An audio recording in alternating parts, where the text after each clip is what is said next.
ओंकारं बिन्दुसंयुक्तं नित्यं ध्यायन्ति योगिनः कामिदं मोक्षदं चैव ओंकाराय नमो नमः। ओम शांति शांति शांति।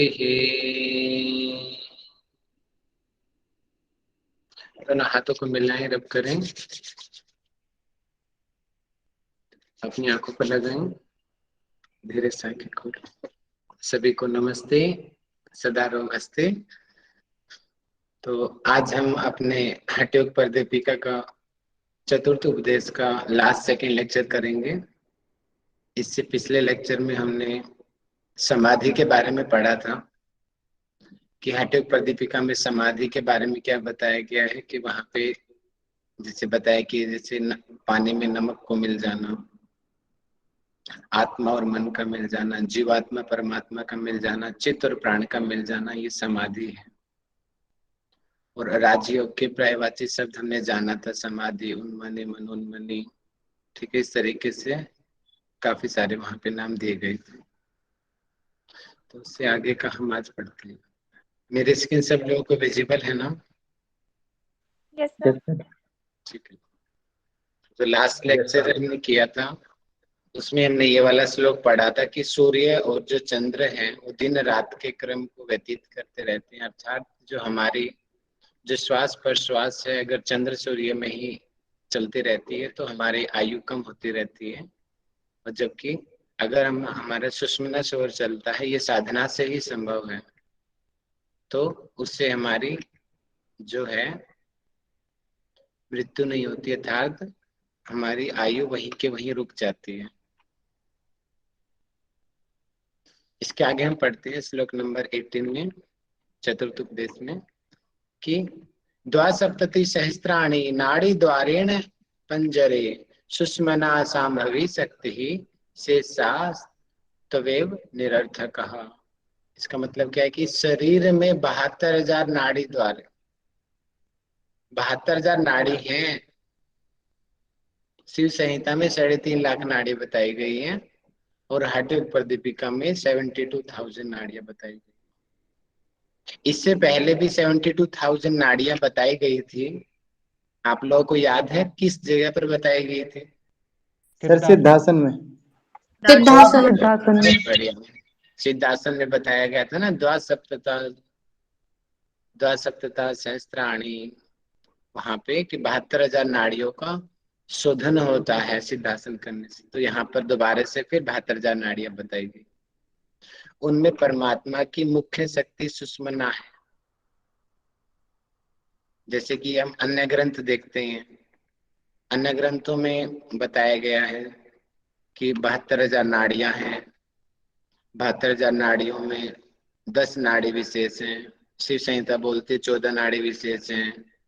हठ रत्नावली बोलते 14 नाड़ी विशेष हैं। तो ज्यादातर ग्रंथ बोलते 10 नाड़ी विशेष हैं। 10 नाड़ी कैसे हैं? ईड़ा, पिंगला, सुषुम्ना, गांधारी, हस्ती, जिह्वा, पूषा, यशस्विनी, अलम्बुसा, हुहु, शंखिनी। तो ये 10 नाड़ियां विशेष हैं। आगे ग्रंथों में आएंगे, पढ़ लेना, आ जाएंगी ये चीजें आपको। तो यहाँ पर नहीं बताई गई है। तो उन 10 नाड़ियों में 3 नाड़ियां विशेष होती है, ईड़ा, पिंगला और सुषुम्ना। और इन 3 नाड़ियों में सुषुम्ना सबसे मेन होती है। इसको हम इस तरीके से समझ सकते हैं नाड़ियों में कि हमारे भारत की जनसंख्या लगभग 130 करोड़ से ज्यादा है। तो ये टोटल नाड़ियां हो गई। उन टोटल नाड़ियों में सभी स्टेट के जो मुख्यमंत्री हैं वो मेन आदमी हो गए। अब उन मुख्यमंत्री में भी जो है हमारे प्राइम मिनिस्टर, राष्ट्रपति सबसे मेन आदमी हो गए। इन दोनों में भी राष्ट्रपति सबसे मेन आदमी हो गए। इस तरीके से मुख्य से मुख्य से मुख्य चलता रहता है। तो ये जो है, हाँ मेरे पास है, पीएचडी रूम में आ जाओ। ठीक। तो आगे बताया गया है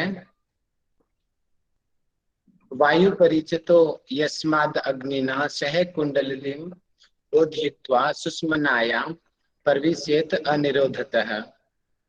अर्थात, अच्छा एक साथ दोनों श्लोकों को दे दिया।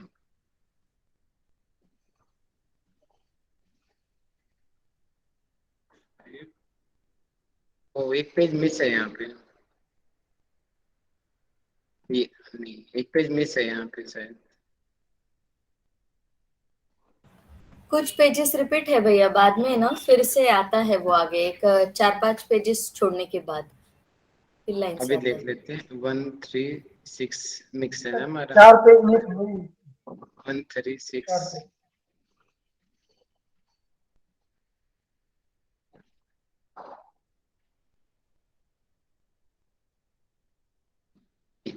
145 के 137 बाद में लाइन में आ गया सर। ये रहा। यहाँ पे बताया गया है कि अभ्यस्त वायु जठराग्नि के साथ कुंडलिनी को जगाकर सुषुम्ना के अंदर निर्बाध गति से प्रवेश करती है। कि जो प्राणवायु यहाँ पे बताई गई है, वो जब अभ्यास करेंगे तब वो प्राणवायु गमन करेगी। प्राण वो है प्राण अपान समान व्यान उदान, कि अलग अलग मुद्राओं के अभ्यास करने से, अलग अलग बंधों का अभ्यास करने से हमने देखा था कि प्राण ऊपर की तरफ गति करता है, अपान नीचे की तरफ गति करता है। मूलबंध से अपान गति को ऊपर की तरफ ले जाया जाता है। जालंधर बंध से प्राण जो ऊपर जा रहा है उसको नीचे की तरफ लाया जाता है। उड्डयन बंध से पेट वाले भाग को पीछे की तरफ ले जाकर के उस सभी प्राण को सुषुम्ना में प्रवाहित कर दिया जाता है, तो कुंडलिनी जागरण होता है। ये क्रम हम पढ़ चुके हैं पहले। आगे क्या बताया कि ये सुषुम्ना में प्राण जब चलने लगता है तो हमारा मन स्थिर हो जाता है, पहले हम पढ़ चुके हैं। और उसी अवस्था को मनोन्मनी अवस्था कहते हैं। और मनोन्मनी किसका पर्यायवाची शब्द है? जल्दी बताइए, कल हमने पढ़ा था। समाधि समाधि का। समाधि का। अर्थात राजयोग। बहुत बढ़िया। अन्यथा और सब अभ्यास साधकों के लिए केवल श्रम कारक ही है। इसका मतलब क्या कहा गया है कि जो अभ्यास का मूल लक्ष्य क्या है? समाधि को प्राप्त करना योगाभ्यास का मूल लक्ष्य है। बाकी अगर समाधि को हम नहीं प्राप्त करते हैं तो बोलेंगे खाली श्रम कारक बताएंगे, खाली मेहनत ही किया है, जो मूल लक्ष्य तो आपने पाया ही नहीं, खाली मेहनत करके रह गए हैं, फिर उसी तरीके से भटकते रहो।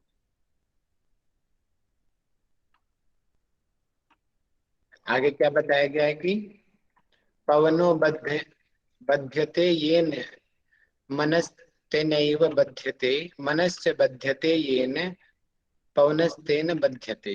देखिए अभी रिलेशन बताया है, जो रिलेशन हमारा पहले भी आया था, चले वाते चलम चित्तम निश्चल निश्चलम, कि जो हमारा प्राण और मन का जो वहां पे सेकंड चैप्टर के सेकंड श्लोक में बताया था, वही यहाँ पे फिर से रिपीट कर दिया।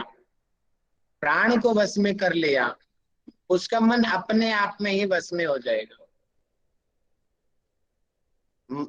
जिसने मन को वश में कर लिया उसका प्राण भी वश में हो जाएगा। दोनों एक दूसरे के, इसको बोलते हैं इस साइन को किसी को याद है? रिवर्स इनकॉन्सिबल कुछ ऐसे बोलते हैं, याद हो तो मेडिकल की लैंग्वेज में सर क्या बोलते हैं इसको? रेसिप्रोकल। परिपूरक भी बोलते। ना, ये वाला साइन मेरे दिमाग से उतर गया। केमिस्ट्री जिन्होंने पढ़ी होगी उनको याद होगा। प्रोसेस। Reversible process. प्रोसेस, यहाँ कुछ प्रोसेस। रिवर्स डबल प्रोसेस, ठीक है जी। तो यानी कि इसमें क्या होता है, वो इस साइड वाला इस दूसरे में चेंज हो सकता है, ये बी है, यानी कि ए बी में चेंज हो सकता है और बी ए में चेंज हो सकता है। जैसे पानी और बर्फ होता है, पानी से बर्फ बनाई जा सकती है, बर्फ से पानी बनाया जा सकता है। इसी प्रकार या तो प्राण को कंट्रोल कर लो तो मन अपने आप कंट्रोल में हो जाएगा, मन को कंट्रोल कर लो प्राण अपने आप कंट्रोल में हो जाएगा। ये तरीका बताया गया। अब यहाँ पे देखिए अब इसका किस तरीके से हम रिलेशन समझे? बोलेंगे मन बहुत चंचल है, मन को कंट्रोल नहीं किया जा सकता। तो ठीक है भैया, प्राण को कंट्रोल कर लो, प्राणायाम करके मन कंट्रोल में हो जाएगा। जो लोग प्राणायाम नहीं कर सकते, अच्छा भैया आप सत्संग में जाओ और अपने मन को स्थिर कर लो, तो आपके प्राण अपने आप कंट्रोल में हो जाएंगे। बात वही है, आप ये वाला मेथड अपना लो या ये वाला मेथड अपना लो, किसी को भी अपना लो, दोनों अपने आप ही कंट्रोल में हो जाएंगे। ज्यादा इजी अपना प्राणायाम वाला है, सबका अपना अपना है। भक्ति योग भी कईयों का, महिला साधकों का वो ज्यादा उत्तम रहता है, तो भक्ति से वो अपने प्राणों को कंट्रोल कर लेते हैं,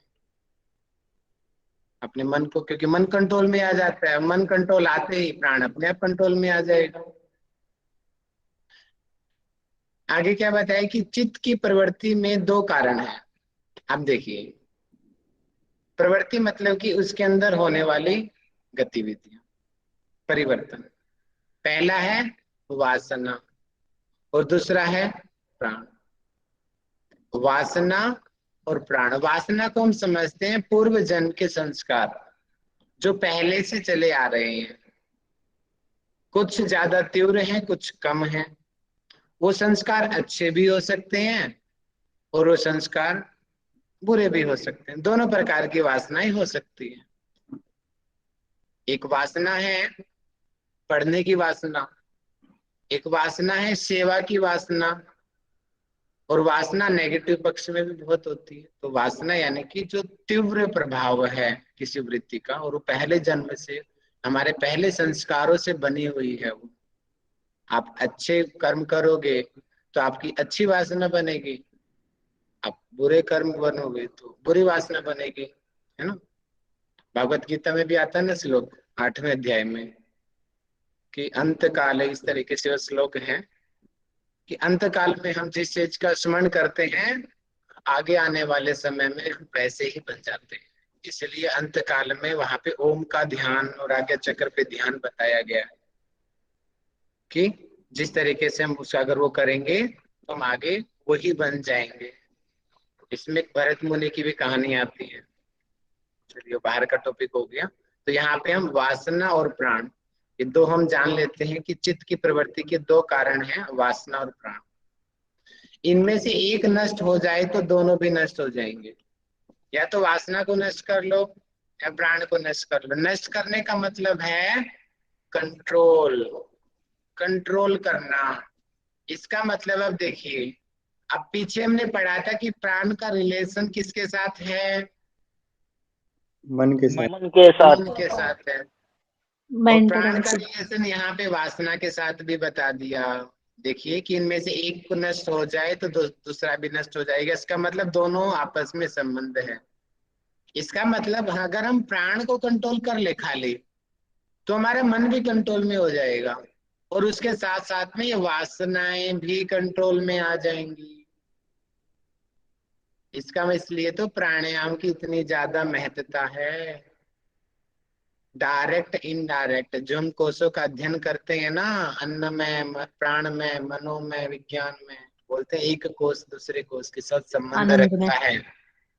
अब पता चल गया ना किस तरीके से संबंध रखता है कि जो प्राण में कोष है ऊपर अन्न में कोष पर भी प्रभाव डालेगा और नीचे मनो, ठीक है, मनो में कोष पर भी प्रभाव डालेगा, और उसके बाद में वो विज्ञान में आनंद में पर भी प्रभाव डालेगा। अपने आप में संबंध बनते जाते हैं।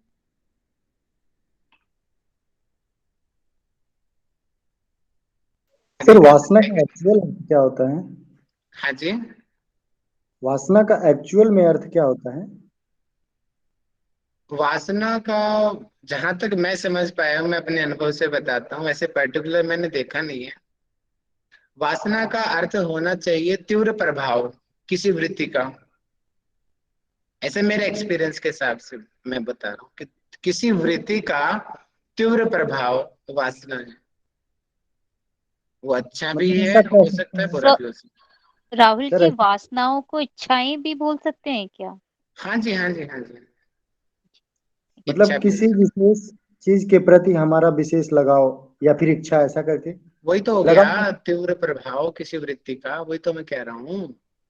मतलब वो पॉजिटिव या नेगेटिव दोनों हो सकता है। दोनों हो सकता है। ठीक सर, थैंक यू।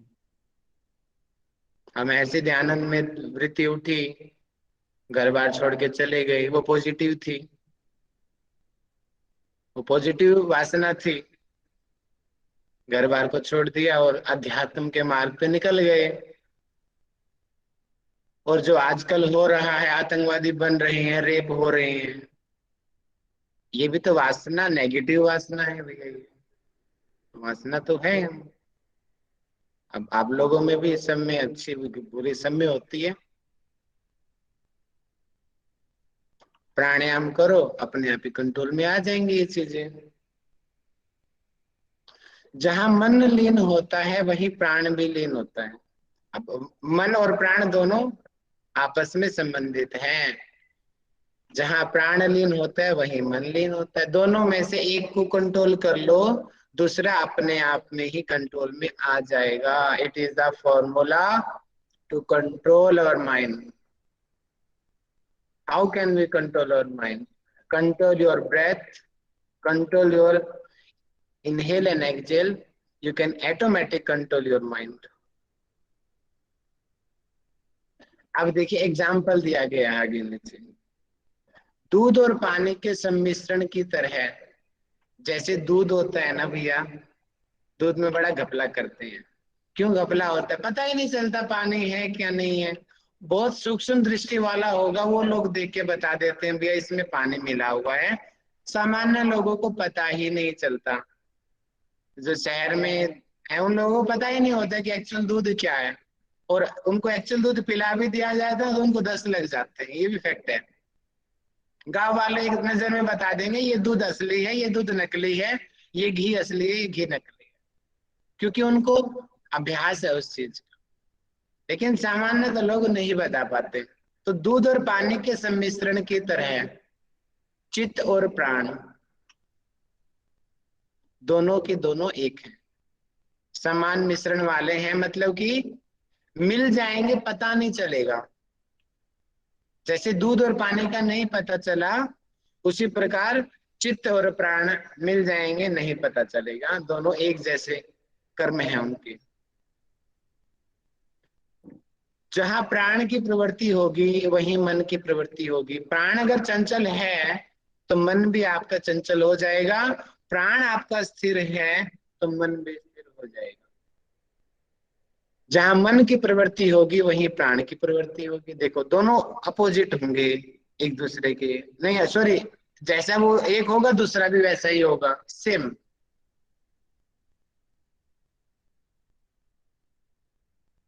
आगे क्या बताया कि इनमें से एक का नाश होने से दूसरा नष्ट हो जाएगा। प्राण को कंट्रोल कर लो, मन कंट्रोल हो जाएगा, या मन को कंट्रोल कर लो, प्राण अपने आप कंट्रोल में हो जाएगा। देखिए वही बातें बार बार में दोहराई जा रही है। एक की प्रवृत्ति होने पर दूसरा भी प्रवृत्त हो जाता है। जब तक ये दोनों निरुद्ध नहीं होते तब तक इंद्रियों का व्यापार चलता रहता है। सामान्यतः हमारी यही तो गति होती है सभी लोगों की। जब तक दोनों निरुद्ध नहीं होते, अभी हम लोगों को ना तो प्राण में हमारा कंट्रोल है और ना ही मन हमारा कंट्रोल में है, तभी तो हम इंद्रियों के वश में चलते रहते हैं। इंद्रिया क्या है हमारी? इंद्रिय हमारी आंख, नाक, कान, मुंह। अब जो अच्छा लगेगा वो चीज हम उसको देखेंगे, जो अच्छा सुनने को मिलेगा उसी को हम बार बार सुनेंगे। सामने रसगुल्ला दिख गया, अच्छा खाएंगे, तो हमारी जीवा इंद्रिय के वश में हम लोग हैं। तो मतलब कि जब तक हमारा प्राण और मन कंट्रोल में नहीं है तो हम अपने इंद्रियों के वशीभूत होकर ही कार्य करेंगे, मतलब कि एक्सट्रोवर्ट रहेंगे। और इसी को अष्टांग योग में कहा है प्रत्याहार। ठीक है, सविष्य इंद्रियाणाम चित्त। ठीक है, अपने इंद्रियों को अंदर की तरफ ले जाओ, चित्त की वास्तविक स्वरूप में प्रतिष्ठित करो उसको। वो प्रत्याहार है। जब ये निरुद्ध हो जाते हैं तब मोक्ष का लाभ होता है। आगे क्या बताया गया है? पारद अर्थात पारा। देखिए कुछ कुछ एग्जाम्पल दिए जा रहे हैं समझाने के लिए, कंफ्यूज मत होना। पारा और मन दोनों स्वभाव से चंचल हैं। पारा मतलब कि इसको बोलते हैं जो उसमें मरकरी। मरकरी। मरकरी मरकरी इतना ज्यादा सेंसिटिव होता है, जैसे छुई मुई का पौधा आपने देखा होगा, उस पर थोड़ी सी उंगली लगा दो एकदम से बंद हो जाता है। छुई मुई का बहुत सेंसिटिव होता है वो। इसी प्रकार जो मरकरी है वो टेम्परेचर के लिए बहुत सेंसिटिव है। और जो हम फीवर चेक करते हैं ना मुंह में डाल के, उसके अंदर मरकरी होता है। बीपी चेक करते हैं दूसरे वाला पंप वाला, उसमें मरकरी होता है। तो जो मरकरी होता है ना, ये टेम्परेचर के प्रति बहुत बहुत ज्यादा सेंसिटिव होता है। तो तभी तो ये 10 सेकंड में बता देता है कि हमारा बॉडी का टेम्परेचर भी 99 है, 100 है, 102 है। क्योंकि वो हल्का सा भी उसको रख दिया, यहाँ पे रख के बता देगा, जीभ के नीचे रख के बता देगा। वो मरकरी है उसके अंदर, तभी वो कैच कर लेता है हाँ बुखार है, क्योंकि वो बहुत सेंसिटिव होता है। ठीक इसी प्रकार बताया गया है, जैसे मरकरी ये पारा जैसे सेंसिटिव होता है, उसी प्रकार हमारा मन भी बहुत सेंसिटिव होता है। बहुत दोनों चंचल होते हैं स्वभाव से। थोड़ी सी भी टेम्परेचर मिलने से पारा ऊपर चला जाता है। उसी प्रकार मन को भी थोड़े से विषय मिल जाने से मन भी चंचल हो जाता है। यदि पारा और मन स्थिर हो जाए तो इस भूलोक में क्या सिद्ध नहीं हो सकता। अर्थात जिसने मन को जीत लिया, मतलब कि संसार को जीत लिया, वो बात यहाँ पे कही जा रही है। अपने मन को जीतो, संसार को जीत लोगे। और मन के हार गए तो कभी जीत नहीं पाओगे। आगे क्या बताया गया है कि मूर्छितो हरते व्याधिना मृतो जीव्यति सव्यम बद्ध है खेचरताम धत्ते रसो वायुश्च पार्वती। पार्वती माता जी का शब्द यहाँ पे आया है कि हे पार्वती, अर्थात शिव जी का कथन चल रहा है ये कि मूर्छित गंधक शोधित पारद, अर्थात जो पारद है क्षीण धीमी गति वाला प्राण व्याधियों को नष्ट करता है। ठीक है, याद रिलेशन याद रखने, रिलेशन पूछा जाएगा कि मूर्छित पारद, श्लोक में मूर्छित शब्द आया है ना यूज, तब मूर्छित याद करना और समझने के लिए गंधक याद कर लेना कि मूर्छित पारद और क्षीण प्राण से क्या नष्ट होता है। व्याधि। व्याधियां नष्ट होता है। इसके बाद आगे तो क्या बताया गया कि मृत मृत पारद और लीन प्राणवायु मनुष्य में क्या देते हैं, जीवनी शक्ति। जीवनी शक्ति। इसी को मैं अगर उल्टा क्वेश्चन पूछूं कि व्याधियां कैसे नष्ट होती हैं, बताएं। मूर्छित और क्षीण से जी। मूर्छित और क्षीण वेरी प्राण। गुड। मूर्छित पारद और क्षीण प्राण से। अगर मैं यहाँ पे पूछूं कि जीवनी शक्ति कैसे बढ़ती है, मृत पारद और लीन पारद और हाँ, लीन। और ये रिलेशन याद रखना भैया है, ये क्वेश्चन पूछा जा सकता है इस तरीके से पेपर में, ठीक है। और विशिष्ट प्रक्रिया से बंधा हुआ ठोस पारद, अब ठोस की बात हो रही है यहाँ, तथा कुंभित प्राणवायु। अब आ गया ठोस पारद और कुंभित प्राणवायु, अर्थात अब तो बिल्कुल ही कंट्रोल हो गया वायु को। साधक को आकाश यानी कि अंतराकाश में गति का सामर्थ्य प्रदान करते हैं। इसका मतलब अंतराकाश में गति का मतलब है कुंडलिनी जागरण, अर्थात मोक्ष की प्राप्ति। तो देखिए 3 रिलेशन बनते हैं। पहला रिलेशन है मूर्छित पारद और क्षीण प्राण से व्याधियां नष्ट होती है। दूसरा रिलेशन बनता है मृत पारद और लीन प्राणवायु से जीवनी शक्ति होती है। और तीसरा रिलेशन है ठोस पारद और कुंभित प्राणवायु, जिससे जो है साधक अंतराकाश में गति का सामर्थ्य प्रदान करता है, अर्थात उसको कुंडलिनी जागरण होती है, उसके चक्रों का भेदन होता है और मोक्ष की प्राप्ति होती है। ठीक है जी, इन तीनों रिलेशन को याद रखेंगे सभी लोग। सर थर्ड रिलेशन क्या बताया सर, एक बार रिपीट करेंगे प्लीज। सर थोड़ा सा स्लो बताएंगे प्लीज। अरे ठीक है, थर्ड रिलेशन देखिए ये रहा, मैं सर कलर चेंज कर देता हूं। पारद का मतलब क्या बताया सर? पारद का मतलब है पारा। मर्क्यूरी पारा, पारा और उसको आप मन से समझ लीजिए, क्योंकि इससे पहले वाले श्लोक में पारद का रिलेशन मन के साथ बताया है, इसको आप मन से समझ लीजिए। ठीक है, ये देखिए ये पारद और ये प्राणवायु। ठीक है, रिलेशन समझ आया। ठोस पारद और कुंभित प्राणवायु से जो है साधक को आकाश, आकाश का मतलब अंतराकाश, अंतराकाश का मतलब शरीर के अंदर और शिव स्थान में अपनी कुंडलिनी को ले जाना, प्राण को ले जाना, वो है हमारा अंतराकाश में गति का सामर्थ्य प्रदान होती है। समझ आया? अभी भी नहीं आया क्या? जी sir, thank you. Thank you sir. चलो। आगे क्या है कि मन की स्थिरता से प्राणवायु स्थिर होता है, फिर वही बात बार बार दोहराई जा रही है। उससे बिंदु स्थिर होता है और बिंदु की स्थिरता से शरीर में सदैव शक्ति तथा स्थिरता आती है। देखिए रिलेशन देखिए, मन की स्थिरता से प्राणवायु स्थिर होता है, प्राणवायु के स्थिर होने से बिंदु स्थिर होता है, अब बिंदु के स्थिर होने से शरीर में शक्ति बनती है, अर्थात शरीर स्थिर हो जाता है, शांत हो जाता है। और आगे क्या बताया गया है, अब ये रिलेशन आपको अच्छे से समझना जरूरी है कि कौन किसका स्वामी है।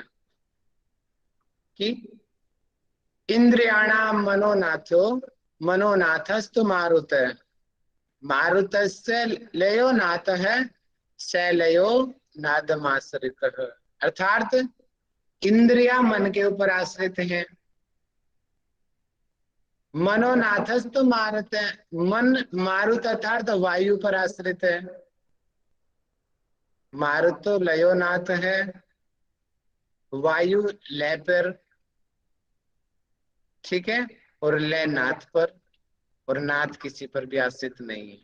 कि इंद्रियों का स्वामी मन है, मन का स्वामी वायु है, वायु का स्वामी लय है, लय नाद पर आश्रित है।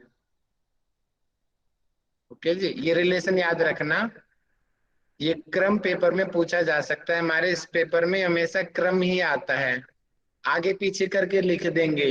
ऑप्शन ए इंद्री, ऑप्शन बी वायु, ऑप्शन सी मन, ऑप्शन डी लय, ऑप्शन ई नाद बोलेंगे। अब क्रम से लगाओ, ABCD ABD कुछ भी दे देंगे, इस तरीके से पेपर में क्वेश्चन बनता है।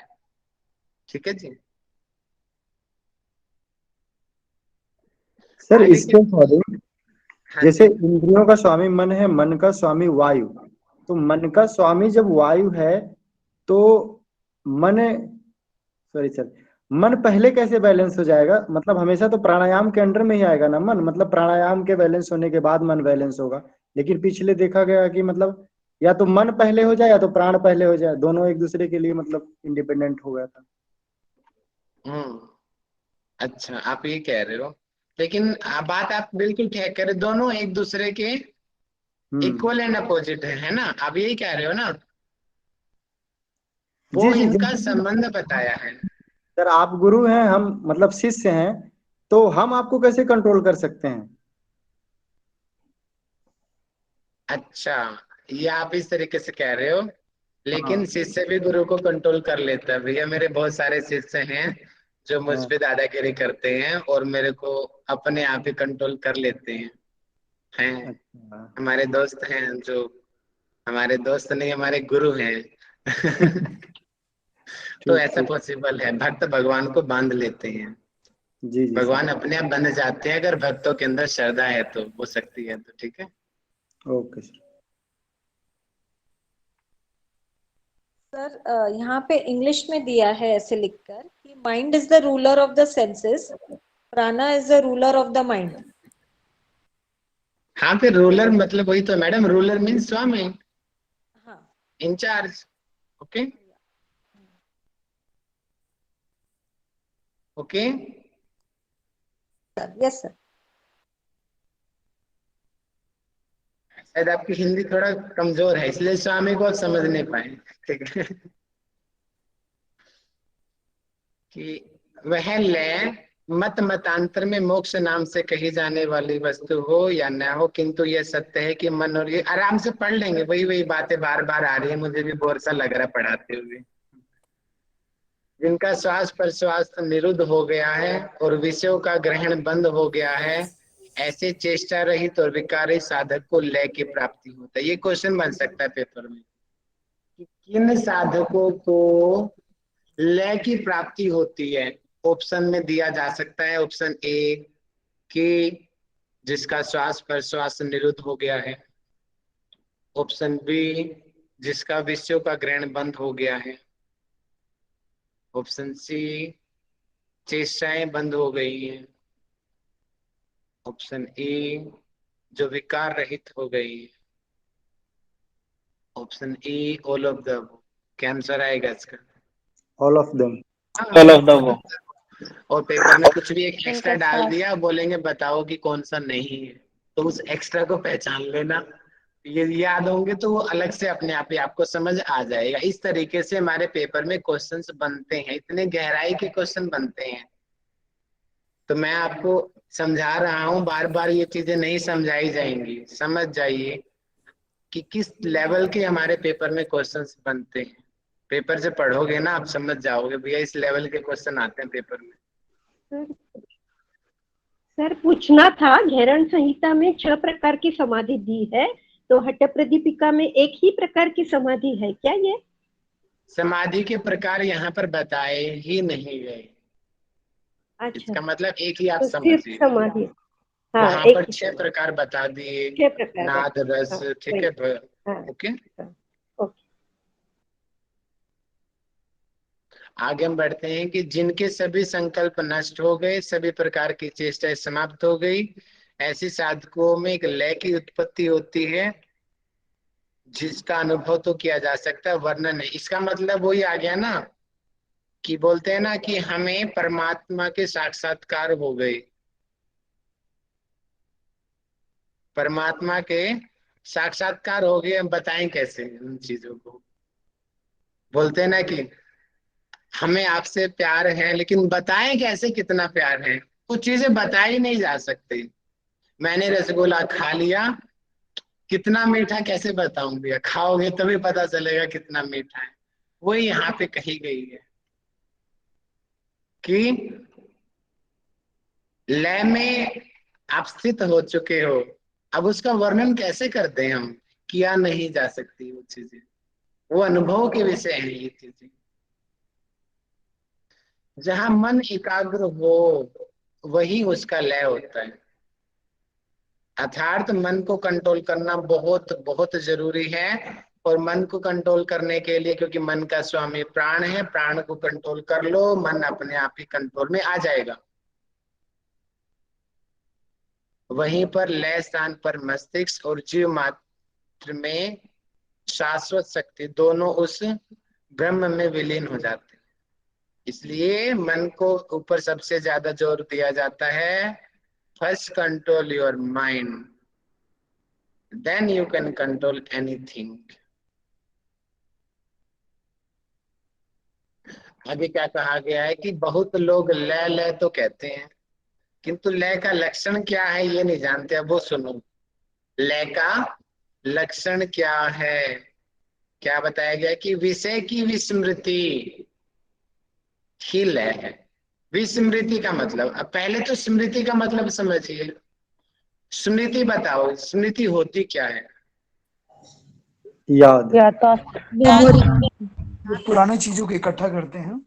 मेमोरी किसी चीज को याद करना। पास्ट में जो घटना घट गई है वो याद आती है। Very good. अब योग दर्शन के अनुसार बता दीजिए स्मृति वृत्ति की डेफिनेशन क्या है? अनुभूत विशेष विषया संप्रमोषः अनुभूत विषय संप्रमोष स्मृति ही। अनुभूत विषयानुसंप्रमोषः स्मृति ही। ठीक है जी। तो 11वें सूत्र में बता दिया अनुभूत विषय जो पहले हमने अनुभव किए। अभी जैसे कि मैं आप दोनों के सामने बैठा हूं, पहले मेरे जीवन में अच्छी घटनाएं भी घटी होंगी और बुरी घटनाएं भी घटी होंगी। अब जो घटना मुझे याद आ गई मैं खुश हो गया, अब एकदम से मुझे ऐसा इंसिडेंट याद आ गया मैं रोने लग गया आपके सामने बैठ के, ये तो है स्मृति। पुराने घटनाएं सामने आ जाना, अच्छी है तो मैं बड़ा खुश हूं आपके सामने, और बुरी आ गई तो मैं बोलने की भी मेरी हिम्मत नहीं होगी आपके सामने। ऐसा सबके साथ होता है, तो ये है स्मृति। तो यहाँ पे कहा गया है कि स्मृति का समाप्त हो जाना ही लय है, ये उसका लक्षण है। उसको कुछ भी नहीं पता होगा, या पता होगा तो उसके ऊपर कोई प्रभाव नहीं डालेगा। इसका मतलब ये है विषय की विस्मृति, उस विषय से उसको आनंद मिल रहा है, उस विषय से उसको दुख हो रहा है, उस पे उसका कोई प्रभाव नहीं पड़ेगा। ये है लय की स्थिति, लय का लक्षण है ये। लक्षण एक क्वेश्चन बन सकता है, लय का लक्षण क्या है? क्योंकि उस स्थिति में वासनाओं का सदा अभाव रहता है। क्योंकि जब अच्छा मेरे लिए ये मुझे सुख देगा, मुझे दुख देगा, जब ये प्रभाव ही नहीं पड़ने वाला तो अपने आप ही अटैचमेंट दूर हो जाएगी। अभी आप लोगों को मैं पढ़ा रहा हूँ, अभी मुझे पता चला कोई भैया वाइस चांसलर बैठा है मेरी क्लास में, कोई असिस्टेंट प्रोफेसर बैठा है, तो अपने आप ही मेरा ध्यान उसकी तरफ चला जाएगा, उस पर्सन पे ध्यान दूं, वो मुझे काम आएगा आने वाले टाइम में। ऐसा होता है ना। अब मुझे तो पता ही नहीं कौन यहाँ पे वाइस चांसलर है, कौन असिस्टेंट प्रोफेसर है, कौन स्टूडेंट है, कौन क्या है बहुत सारे मुझे पता है, बहुत अच्छी अच्छी फैकल्टी है हमारे ग्रुप में। जब उनका वो देखता हूँ तब पता चलता है अरे 10-12 तो असिस्टेंट प्रोफेसर हमारी क्लास ले रहे हैं। तो अभी मुझे नहीं पता, मैं किसी के नाम मुझे याद नहीं है, मैं नॉर्मली पढ़ा रहा हूँ, लेकिन जब मेरे मन में आएगा तो मेरा ध्यान बार बार में उनकी तरफ जाएगा, क्योंकि वो मुझे काम आएंगे। इसलिए तो वासना बार बार में प्रभावित होगी। अब मैं सबको भूल गया हूँ, सामने मेरा अपना बैठा है, सामने मेरे दोस्त हैं, मेरा पराए हैं, सबको भूल गया हूँ, तो मैं बहुत अच्छे से आपको बता पा रहा हूँ, लेकिन मेरे मन में रहेगा वो मेरा रिलेटिव है, तो मेरा ध्यान 1 पे जाएगा और 79 पे नहीं जाएगा, तो अपने आप ही मतभेद आ जाएंगी चीजें।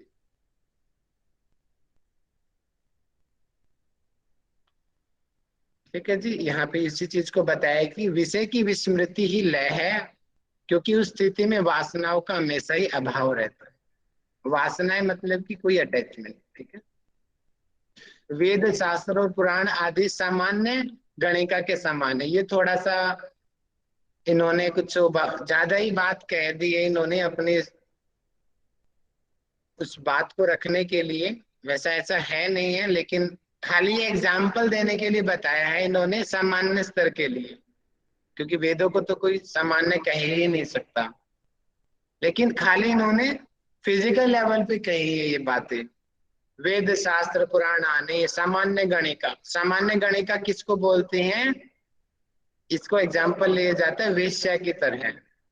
हम उसमें भी पढ़ेंगे, घिरण संहिता में भी एक उसमें आती है चीजें, शायद शक्ति चालनी मुद्रा में आती है, वहां पर ये चीज योनि मुद्रा में, वहां पे ये बात योनि मुद्रा जो घिरण संहिता में पढ़ेंगे वहां पर भी वेदों को सामान्य गणिका कहा गया है। केवल एक सांभवी मुद्रा ही कुलवधु के समान गुप्त है। सामान्य गणिका का मतलब क्या है? कोई भी आओ और उसका बेनिफिट लेके चले जाओ, इसलिए वहां पे वेश्या शब्द यूज किया जाता है कि वेश्या को कोई भी यूज कर सकता है। सामान्य गणिका बोलते ना, और हमारी देसी भाषा में हरियाणा में बोलते हैं सरकारी माल है, सरकारी चीज है, कोई भी आओ यूज करो चले जाओ, सामान्य गणिका। लेकिन जो किसी की इंडिविजुअल होगी भैया उसको नहीं यूज कर सकते हो, डांट देगा, गाली सुनेगी उसकी, सरकारी को कोई भी यूज करो, चले जाओ। सरकार का कितना बड़ा नुकसान कर देते हैं, पटरियां उखाड़ के ले जाते हैं, शीशे फोड़ देते हैं, बसें जला देते हैं। अपनी साइकिल जला के देखो कितना दुख होता है, सरकार की आप बसें जला रहे हो, क्योंकि वो अपनी नहीं है ना, इसलिए दुख नहीं हो रहा है। अपना जला के देखो ना, बैग में भी कपड़े भी जलाओगे, उसमें भी दुख होएगा कि मेरी शर्ट 300 रुपए की आई है, उसमें भी दुख होएगा। और करोड़ों करोड़ों रुपए, क्योंकि वो सरकार की है, हमारी नहीं है, वो जला देते हैं। तो वहां पे सामान्य गणिका कही, तो यहाँ पे सांभवी मुद्रा को प्रेफरेंस देने के लिए ऐसी बातें यूज की गई। इसका मतलब क्या है कि स्वात्मा राम जी सांभवी मुद्रा के बहुत बड़े फैन हैं। इससे ये बात पता चली। जैसे शीतकारी प्राणायाम की हमने देखा था ना, वहां पे शीतकारी, यहाँ पे सांभवी मुद्रा के लिए बताया। अब एक क्वेश्चन उठेगा यहाँ पे आपके माइंड में, अब क्वेश्चन ये उठेगा आपके माइंड में, हठ योग पर दीपिका में तो क्वेश्चन पूछते हैं 10 मुद्राएं, लेकिन सांभवी मुद्रा भी अगर है तो 11 मुद्राएं क्यों नहीं पूछा गया? ये क्वेश्चन सभी के माइंड में आएगा। तो मुख्यतः अगर कोई भी पूछता है आपसे हठ योग पर दीपिका में कितनी मुद्राओं का वर्णन है मुख्य रूप से, तो आपका आंसर रहेगा 10। कितना आंसर रहेगा? 10 मुद्रा। 10 अगर क्वेश्चन को ये पूछे कि डिटेल में अगर हम अध्ययन करते हैं तो कितनी मुद्राएं हैं हठ योग पर दीपिका में, तो कितनी बताएंगे? 11 11 तो 11वीं कौन सी मुद्रा है? सांभवी मुद्रा। अब पढ़ते हैं सर क्वेश्चन पढ़ के क्या पूछेंगे जब हम 11 बोलेंगे सर? आपकी आवाज थोड़ा सा ब्रेक हो रही है सर वो इसीलिए मैं क्वेश्चन नहीं सुन पाई सर। क्या क्वेश्चन पूछेंगे तब हम 11 बोलेंगे सर? 11 का पहले तो सामान्यतः एक क्वेश्चन बनता ही नहीं। पुनः मैं माइक बंद कर लीजिए प्लीज। सामान्यतः क्वेश्चन ही बनता ही नहीं। ये क्वेश्चन ना वाइवा में पूछे जाते हैं आपके माइंड को चेक करने के लिए। वाइवा जो होते हैं ना, इंटरव्यू, वहां पर आते हैं क्वेश्चन डिटेल के, गहराई, खुद क्वेश्चन पूछते हैं इंटरव्यू के अंदर, सामने वाले के अंदर जानकारी। कभी मेरे सामने आप लोग आ गए तो ध्यान रखना, जरूर पूछूंगा। तो खुद किस तरीके से क्वेश्चन पूछे जाते हैं, वहां पे आपको इन चीजों की जानकारी होनी चाहिए कि सामान्य रूप से तो 10 मुद्राएं हैं और विशेष रूप से 11वीं सांभवी मुद्रा है। ठीक है जी, आगे बढ़ते हैं। सर एक क्वेश्चन और सर, सॉरी सर डिस्टर्ब कर रही हूँ। जी बताइए। तो जैसे कि श्रेष्ठ मुद्रा तो खेचरी मुद्रा ही कहलाएगी ना सर? अगर पूछा जाएगा तो उसमें फिर सांभवी का वर्णन नहीं करेंगे ना सर? नहीं, अगर ऑप्शन में खेचरी नहीं है तो सांभवी करेंगे। ठीक है, okay sir, option thank you. में अगर खेचरी मुद्रा है तो खेचरी मुद्रा ही श्रेष्ठ है। अगर वहां पे खिचड़ी नहीं दिया गया और सांभवी दिया गया है तो सांभवी सही रहेगा। खिचड़ी पहले देंगे क्योंकि खिचड़ी के लिए स्पेशली पहले चीजें आ चुकी हैं। अब सांभवी मुद्रा ही कुल वधु के समान गुप्त है। ये सिर्फ इनकी तुलनात्मक आधार पे बताया गया है कि वो ऊपर वाले सरकारी माल है और ये कुल वधु भैया प्राइवेट माल है। प्राइवेट माल को ओपन नहीं करते, कोई भी छेड़ नहीं सकता, लेकिन सरकारी माल को कोई भी छेड़ सकता है। ये इस तरीके से ये एग्जाम्पल के लिए समझाया गया है चीजें कुल वधु के लिए। ठीक है, जैसे कुल वधु के ऊपर कोई उंगली उठा के देखो भैया, उंगली तोड़ देंगे। यानी गोपनीय रखनी चाहिए, ये मुद्रा गोपनीय रखनी चाहिए। गोपनीय तो जी हर चीज यहाँ पे बताई गई, वो आसन, प्राणायाम, मुद्रा, हर चीज गुप्त बताई गई। जितेंद्र जी कुछ पूछ रहे हो आप? बार बार हैंड रेज हो रहा है आपका। गुरुजी सांभवी तो सुष्मिना का प्राइवेटी ही है ना? सांभवी किसका? सुष्मिना का। पीछे जो 7-8 नाम आए थे वो वहां पे सांभवी तो था जी। शंभु सांभवी सांभवी। हाँ सर, हाँ जी, शमशान सांभवी आया था सर। शमशान सर, सांभवी। सांभवी आया था। अच्छा, वो प्रायवाची शब्द है, लेकिन ये मुद्रा की बात हो रही है यहाँ पे। लेकिन इसमें जिक्र तो नहीं आया ना सांभवी मुद्रा का आगे कहीं आएगा, पढ़ाने आगे में तो देखो, नहीं। आगे पढ़ो, रुको, आगे आएगा, उसका ठीक है, मेथड यही आएगा पूछा। अभी। ठीक है, ये आ गया देखो। अंतर्लक्षम बहिर्दृष्टि निमेषोन मेष वर्जिता ऐसा सा सांभवी मुद्रा वेद शास्त्रेषु गोपिता। इसका मतलब क्या कहा कि अंतर लक्ष्य है, लक्ष्य हो अंदर और बहिर्दृष्टि दृष्टि हो बाहर। निमेष उन्मनेष वर्जिता। निमेष उन्मनेष मतलब कि ये होता है पलके न झपकाना। निमेष उन्मनेष की अपलक दृष्टि, यानी कि पलके नहीं झपकेंगी। अब दृष्टि है बाहर की ओर, लग रहा है कि वो पर्सन बाहर की तरफ देख रहा है, लेकिन उसकी दृष्टि होती है अंदर की तरफ। यही वेद और शास्त्रों में गुप्त रूप से रक्षित सांभवी मुद्रा बताई गई। ठीक है, याद रखना कि दृष्टि बाहर और लक्ष्य अंदर। सामान्य रूप से जो मेथड किया जाता है मैं बताता हूँ कि ऐसी दृष्टि को, कि दृष्टि बाहर की तरफ है लेकिन ध्यान हमारा अंदर की तरफ है। लग रहा है कि दृष्टि बाहर है लेकिन उसकी कंसंट्रेशन बाहर नहीं है, वो अंदर की तरफ गया हुआ है। ठीक है, सुन्नसाग्र फिर कैसे? हाँ जी, सुन्नसाग्र समझ नहीं आया जी, दोबारा बताइए। ना सागर बोल रही है जी, ना सागर, नाक के अगर भाग पे।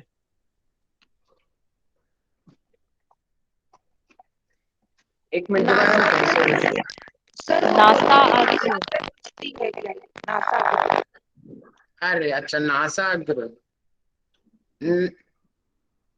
सर एक संभवी मुद्रा और एक नासाग्र मुद्रा ये होता है कि सर जैसे हम लगा, आप बोल रहे हैं ना कि अंदर की तरफ हम देखते हैं। दृष्टि बाहर, लक्ष्य अंदर, ये कहा गया मैंने। लक्ष्य का मतलब कि एक्चुअल में ध्यान आपका अंदर है, देखा बाहर रहे हो, ये। ठीक है, जी सर। दृष्टि तीन प्रकार की होती है। तीन प्रकार की, एक होती है आम दृष्टि, एक होती है पूर्णिमा दृष्टि, और तीसरी होती है प्रतिपदा दृष्टि। घेरंड संहिता में त्राटक के अंदर जो व्याख्या की गई है ना बिहार के लोग मिंगेर में, उसको पढ़ना, वहां पे ये चीजें आएंगी। पूर्णिमा दृष्टि मतलब कि आंखें पूरी खुली हुई है, दैट इज पूर्णिमा दृष्टि। अमावस्या दृष्टि मतलब कि आंखें बंद हैं, अमावस्या, कुछ नहीं दिखाई दे रहा, अमावस्या दृष्टि। और प्रतिपदा दृष्टि नासाग्र जो होती है, जैसे कि जो सिख धर्म के गुरु कौन है, गुरु नानक देव जी। अक्सर जो साधु संतों को हम देखते हैं ना, उनकी आधी आंखें बंद होती हैं ऐसे करके, आधी शिव आंखें जी बंद के है और आधी तस्वीर में होता है ना, शिव जी के तस्वीर में होता है ना अर्धोन्मिलित आंखें। हाँ जी, वो तो नाद योग हैं, बहुत बड़े नाथ है वो तो ना। तो ये देवी देवता जो योगी लोग होते हैं वो प्रतिपदा दृष्टि होती है। देखो सबकी अपनी अपनी है जी, प्रतिपदा दृष्टि, पूर्णिमा दृष्टि, अमावस्या दृष्टि। ठीक है सर, जो योग कुंडली उपनिषद में बताया आत्म अनुसंधान के 3 उपाय, यही तो है सर वो? ये सेम ही है क्या? योग कुंडलिनी में हाँ सर, आत्म वहां पर तो अनुसंधान के बताया 3 गया उपाय। शक्ति चालन, मिताहार, और एक तीसरा था प्राण निरोध, है ना? नहीं सर, मैं आत्म अनुसंधान के 3 उपाय बता रहा हूँ, बोल रहा अच्छा, हूँ। आत्म अनुसंधान मुझे याद नहीं आ रहा भैया एकदम से, आत्म सर अनुसंधान क्या यही होता है जो आपने 3 नाम लिए हैं ना, पूर्णिमा, प्रतिपदा और अमावस्या। है? अच्छा जी अच्छा, जी ये सर, यही है ये सर। दृष्टि के प्रकार है। ठीक है, हाँ जी, ठीक है। दृष्टि होती है, मेरे से एक बार क्वेश्चन पूछा गया था वायुवा में के अंदर, मोरारजी देसाई से टीचर आए थे और मेरे को अटका दिया उन्होंने, बता दृष्टि कितने प्रकार की होती है। मैं बोला एक अंदर एक बाहर, बोला नहीं एक और होती है तीसरी, और बता। तो मुझे बाद में पता चला, वहां से मेरा क्वेश्चन गलत हो गया था। आप गलत मत करना भी। बताओ कितनी होती है दृष्टि? तीन। एक अमावस्या, नाम पूर्णिमा, नाम बताओ। प्रतिपदा। पूर्णिमा, पूर्णिमा, अमावस्या प्रतिपदा। और प्रतिपदा। बहुत बढ़िया। तो फिर अमावस्या अमावस्या समझिए, में जाएगी। अमावस्या यस। मतलब कि कुछ नहीं दिख रहा है, काला काला, आंखें बंद है, कुछ नहीं दिख रहा, अमावस्या छा गई। पूर्णिमा, ओहो सब कुछ दिख रहा है, पूरी आंखें खुली हुई है। ठीक है। प्रतिपदा आधी दिख रही है, आधी नहीं दिख रही है। ठीक है, ओके, आगे बढ़ते हैं, एक दो और पढ़ते हैं फिर हम छुट्टी करते हैं आज की क्लास की।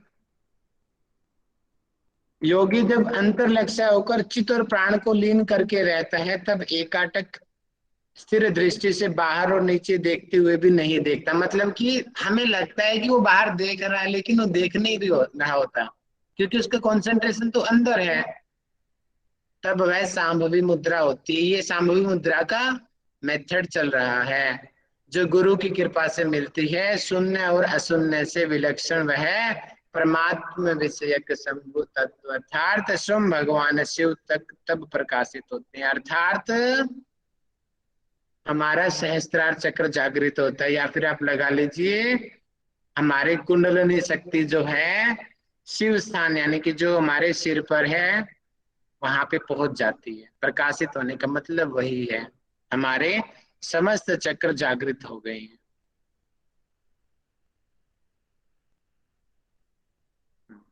आगे क्या बताया कि सांभवी और खिचरी मुद्रा अवस्था और स्थान में भेद होने पर भी शून्य में चित्त के लय का आनंद उत्पन्न करते हैं। इसका मतलब क्या है? चित्त के लय का आनंद अर्थात वहां पे हमारा मन हमारा अच्छे से शांत हो जाता है और वह चिदानंद स्वरूप हो जाता है ना।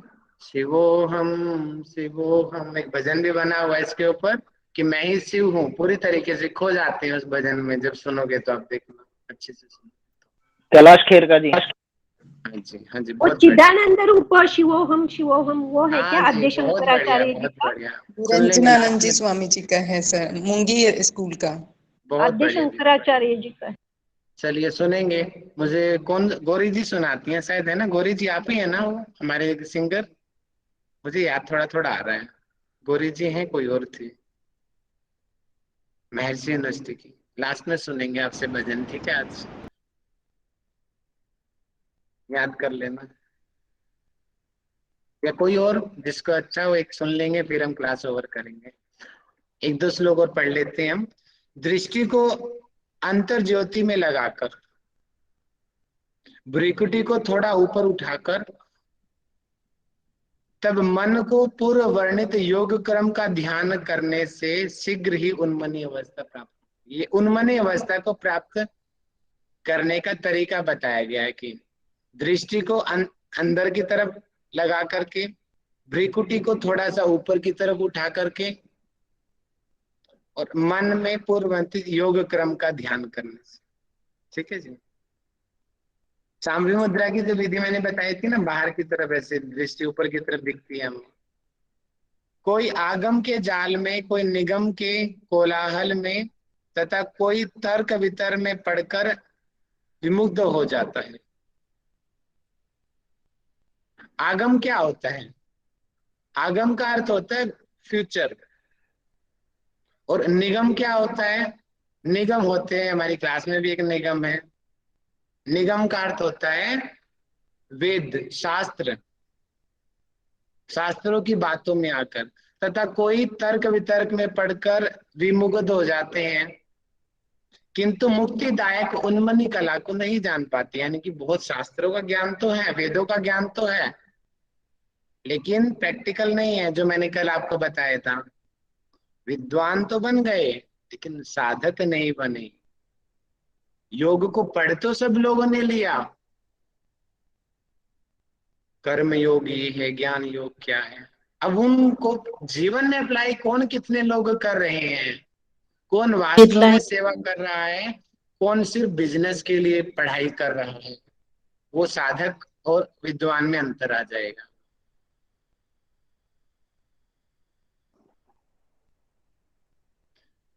इसके आदर नेत्र खुले हो, दृष्टि नासाग्र हो, चित्त स्थिर हो, जिसने ईड़ा पिंगला की क्रियाओं को मंद कर निष्पन्द भाव में लीन कर लिया हो, ऐसे साधक उस परम तत्व की स्थिति को प्राप्त होता है जो ज्योति स्वरूप संपूर्ण जगत का कारण है, पूर्ण देदीप्यमान है। इससे अधिक हम क्या कह सकते हैं?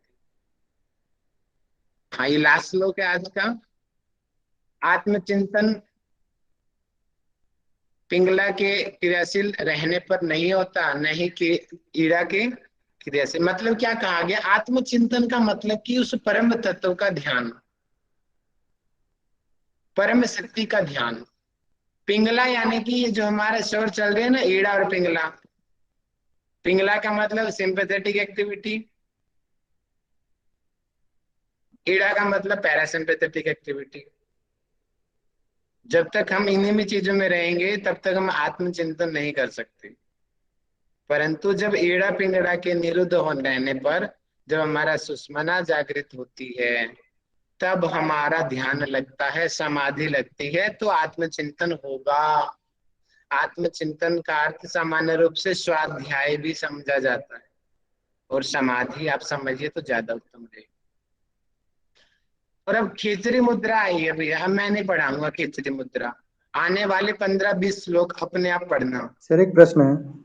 हाँ, एक मिनट रुक जाइए, मैं सेक्शन दे देता हूँ। खिचड़ी मुद्रा के आगे 10-15 श्लोक हैं, अपने आप पढ़ के आने हैं। मैं नादानुसंधान से पढ़ाऊंगा। अब नादानुसंधान के श्लोक कहाँ से शुरू हो रहे हैं? नादानुसंधान शुरू हो रहा है 65 से, ये है 43, इसलिए 43 से 64 अपने आप पढ़ने हैं। कल मैं 65 से पढ़ाऊंगा, क्योंकि खिचड़ी मुद्रा मैं आपको पहले पढ़ा चुका हूँ। ओके जी, अब आप अपना क्वेश्चन पूछिए। सर मैं पूछ रहा था कि हमें पता है कि 72,000 नाड़ियां, उसमें फिर 3 नाड़ियां महत्वपूर्ण हैं, ईड़ा पिंगला और सुषुम्ना। तो सबसे लास्ट वाला सुषुम्ना जो जिसको कि मतलब श्रेष्ठ माना जाएगा एक तरह से। लेकिन यहाँ दिया है कि आत्मचिंतन पिंगला के क्रियाशील रहने पर नहीं होता है, बट ईड़ा के क्रियाशील रहने पे होता है। ऐसा क्यों? ना, दोनों से नहीं होता कहा गया है। और नहीं, दोबारा पढ़िए, आप गलत पढ़ लिया आपने। Okay okay sir. देखिए, दोनों के पिंगला नहीं के होने। क्रियाशील रहने पर नहीं होता, और नए नहीं पढ़ा भैया आपने। ओके सर, समझ आ गया। ठीक है, ओके जी, चलिए। चलिए मैं कुछ क्वेश्चन पूछ लेता हूँ, टाइम तो आज बड़ा कम है, थोड़ा जल्दी मैं क्वेश्चन पूछ लेता हूँ। फिर पहले हैंड रेज करके सुनाओ मुझे एक अच्छा सा भजन, आज कौन सुना सकता है? शिवोहम वाला एनीवन कोई क्लास में है? शैली विजय मैडम सुनाएंगे। चलो जी, लास्ट में अभी आपको 2 मिनट का टाइम देंगे। पहले हम कुछ क्वेश्चनिंग कर लेते हैं, थोड़ी सी क्वेश्चनिंग में रिवीजन हो जाएगा हमारा अपने आप ही। चलिए जल्दी जल्दी आंसर करेंगे। तो आप जो लोग हैं सीक्वेंस जल्दी से टाइप कर दें। कौन किसका स्वामी है? वायु, मन, इंद्रिया, नाद, लय। जल्दी से एक साथ टाइप कर दो सीक्वेंस में, कौन किसका स्वामी है?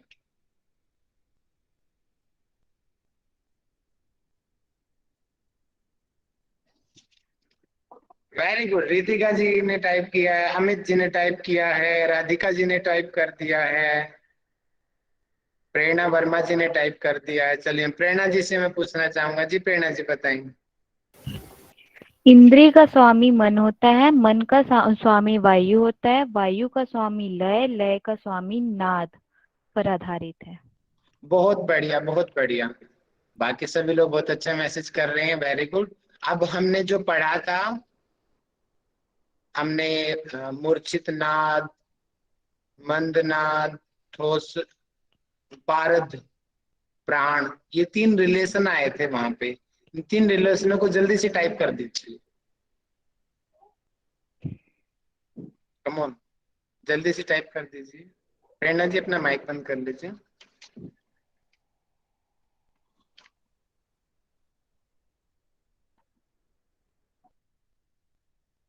पारद वाला पूछ रहा हूं मैं, पारद वाला आया था, याद होगा आप लोगों को।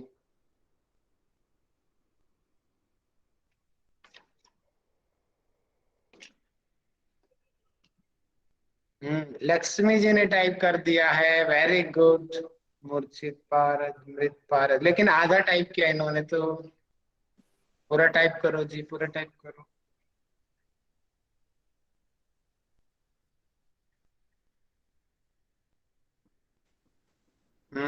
पूनम मैडम ने शॉर्टकट में कर दिया है, कंप्लीट है जी। पूनम मैडम से मैं पूछ लेना चाहूंगा जी, आंसर करें। जी सर, अरे पूनम मैम, आपका तो आवाज थोड़ा नेटवर्क खराब है, पता नहीं क्या हो जाता है आपकी साइड से। आपकी आवाज ठीक से नहीं आ पाती। किसी और से पूछता हूँ। जितेंद्र जी बताएं। जी जितेंद्र जी बता।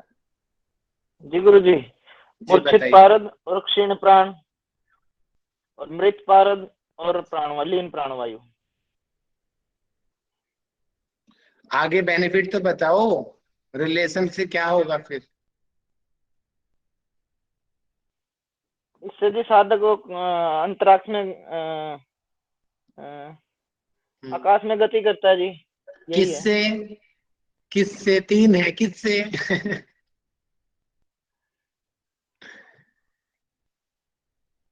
शैलेश जी से पूछता हूँ। जी शैलेश जी बताइए।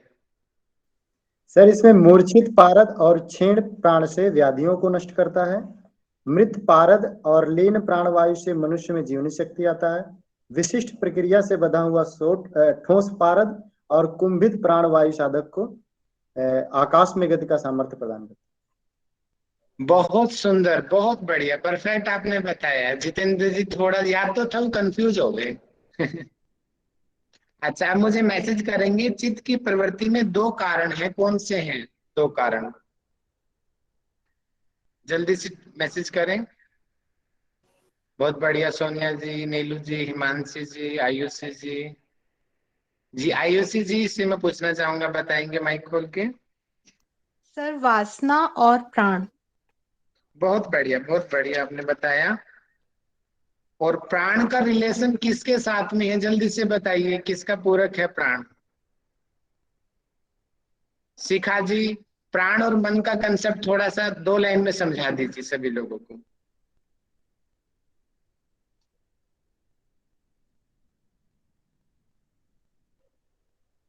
नाजिन जी आप समझा दीजिए।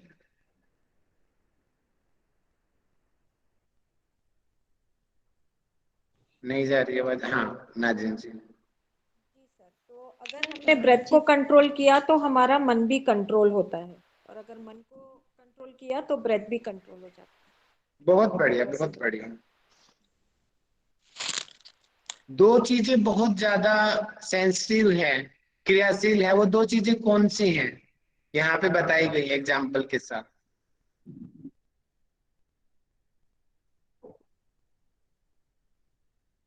बहुत बढ़िया, एकता गुप्ता जी बताइए आंसर इसका। पारा और मन। बहुत बढ़िया, पारा और मन, वेरी गुड। अच्छा, अब मुझे बताएंगे ऐसी कौन सी, अच्छा आप मुझे बताएंगे सांभवी मुद्रा का मेथड बताइए, जल्दी से टाइप कीजिए, सांभवी मुद्रा का मेथड क्या है?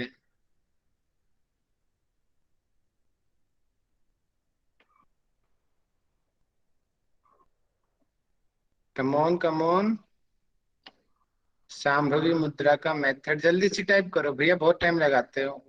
अरे वाह, पूनम मैडम, डोली जी, आयुषी जी, वेरी गुड। बाकी भी जल्दी टाइप करो, कमॉन कमॉन, शॉर्टकट में टाइप कर दिया करो। नीलू जी, धर्मवीर सर। चलिए जी, मैं धर्मवीर सर से पूछ लेना चाहता हूँ, बताएंगे।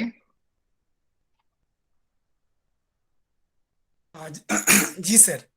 नमस्ते सर। उसमें ना जो हमारा दृष्टि दिखने में तो लगेगा कि हम बाहर देख रहे हैं, बट जो अंदर से अंतर मन से ना ध्यान हमारे अंतर मन पे रहेगा हमारा ध्यान। बहुत बढ़िया, बहुत सुंदर। दृष्टि बाहर, लक्ष्य अंदर, ये है सांभवी मुद्रा। चलिए विजय मैडम का गाना सुन लेते हैं और उसको रिकॉर्ड भी कर लेंगे, हम रिकॉर्डिंग करने में रखते हैं। चलिए विजय बट मैम, 2 मिनट सॉरी का सर, टाइम है मैंने हमारा। मैंने सॉरी सर, मैंने भजन का था, बट शिवोहम शिवोहम मुझे पूरा नहीं आता सर, भजन गा अरे सकते। टाइम ही हमारे पास 2 मिनट का, एक ही पैरा होता है। तो एक पैराग्राफ में ही वो शिवोहम या भजन कोई भी और? जितना आपकी इच्छा हो उतनी चलेगी। आशीष जी को प्रकट कर दीजिए यहाँ पे, ठीक है? किनको कैमरा प्रकट कर खोल दूं? के, कैमरा खोल लीजिए और शिव जी को प्रकट कर दीजिए सामने। नहीं, आपने कुछ और बोला तो मुझे लगा आशीष तो मेरे हस्बैंड का नाम है, उनको मैं कैसे प्रकट करूं अभी? नहीं जी, नहीं जी। जी मैडम स्टार्ट कीजिए, टाइम होने वाला, मैं निकल जाऊंगा नहीं तो फिर। गुरु मात्र पिता, गुरु बंधु सखा, तेरे चरणों में स्वामी मेरे कोटि प्रणाम।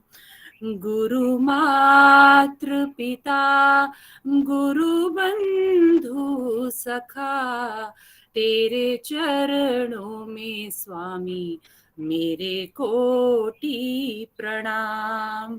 प्रियतम तुम्ही प्राणनाथ तुम्ही, प्रियनाथ तुम्ही प्राणनाथ तुम्ही, तेरे चरणों में स्वामी मेरे कोटि प्रणाम। तुम्ही भक्ति हो तुम्ही शक्ति हो, तुम्ही मुक्ति हो मेरे सांभ शिवा, तुम्ही मुक्ति हो मेरे सांभ शिवा। गुरु मातृ पिता गुरु बंधु सखा, तेरे चरणों में स्वामी मेरे कोटि प्रणाम। तेरे चरणों में स्वामी मेरे कोटि प्रणाम। बहुत बढ़िया जी, आपने गुरु जी का मंत्र बोल दिया। धन्यवाद सर। बढ़िया जी, धन्यवाद। चलिए, तो आप सभी से मैं धन्यवाद लेना चाहूंगा आज के लिए। कल मैं आपसे शिवोहम का सुनूंगा। शिवोहम वाला मैं सुना देता हूँ, एक लाइन मुझे भी याद है। शिवोहम शिवोहम शिवोहम शिवोहम, वही आत्मा सच्चिदानंद में। शिवोहम शिवोहम शिवोहम शिवोहम। इसके आगे के मैं भी सुनाऊंगा नहीं क्योंकि समय बहुत कम है। आगे भागवत गीता के श्लोकों के ऊपर आधारित है। आत्मा का स्वरूप बताएंगे कि मुझे शस्त्र ना काटे, ये ना काटे। ये मैं कल आप लोगों से सुनूंगा, ठीक है। हम ऐसे स्टार्ट है ना। मनोबुद्धि अहंकार चित्ता